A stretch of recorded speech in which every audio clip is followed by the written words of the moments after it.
बंगाल वालों अगर बुरा नहीं माने तो एक बात अर्ज करूं हाथ जोड़ के, मस्जिदों के 2-2 करोड़ के मीनार बनाने की बजाय कोशिश करो कि वो 2-2 करोड़ गरीबों पे खर्च करो और उनको मजबूत करो। अगर हमारी कौम 10 साल में मजबूत हो गई तो 2 नहीं बल्कि 10 करोड़ के मीनार हम बना सकेंगे। इसलिए मेरी गुजारिश है, जलसों के खर्चे भी कम करो, शादियों के खर्चे भी कम करो और सब खर्चे कम करके अपनी कौम को मजबूत करो। हुजूर अलैहिस्सलाम इसीलिए तशरीफ लाए थे। तो दीनदार बनो, मालदार बनो, और नंबर 3 एजुकेशन पे बहुत मेहनत करो। कोई भी जाहिल न रहे, कोई भी अनपढ़ न रहे, खूब खूब पढ़ाओ अपने बच्चों को।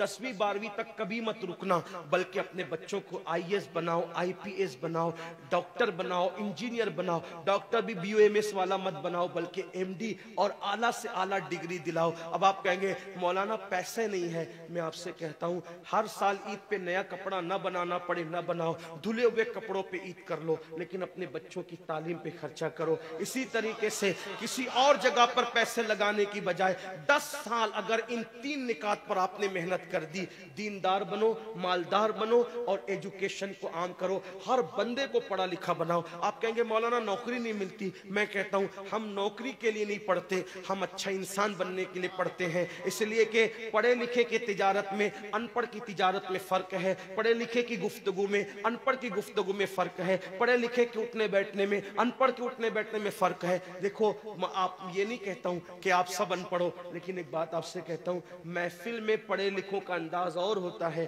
अनपढ़ लोगों का अंदाज और होता है। खाने में, पीने में, उठने में, बैठने में तालीम को आम करो, दुनिया भी पढ़ाओ, आखिरत भी पढ़ाओ। अपने बच्चों को इतना इल्म दो कि वो मुसलमान रहे, सच्चे मुसलमान रहे, और अपनी बच्चियों को भी इतना इल्म दो, सच्ची पक्की मुसलमान रहे। और स्कूल, कॉलेज, यूनिवर्सिटी में आला से आला तालीम दिलाओ। और याद रखना, गुर्बत का बहाना मत बनाओ। बिटिया की शादी होती है तो लाखों रुपए कहां से आते हैं, और आपसे कहता हूं 8 घंटे मेहनत करने की बजाय 16 घंटे मेहनत करो। मेहनत में पीछे मत हटो, अपने बच्चों को पढ़ाओ। सिर्फ 10-12 साल हिंदुस्तान के तमाम मुसलमान मेहनत करके अपने बच्चों पे मेहनत कर लें, कोशिश कर लें, काविश कर लें, तो देखना नक्शा बदल जाएगा। ये भी आपसे कहता हूं, एक बात कहता हूं, मना नहीं कर रहा हूं, अगर मुझसे गलती हो तो मेरे उलमा इस्लाह करेंगे, आप मेरी जात को देख के कबूल नहीं करना। बाप के चेहलुम पर 40 देग पकाने की बजाय 1 देग पकाओ। उन 40 देगों का खर्चा बचाकर किसी बच्चे की तालीम पर अपने बाप के इसाले सवाब के लिए खर्चा कर दो।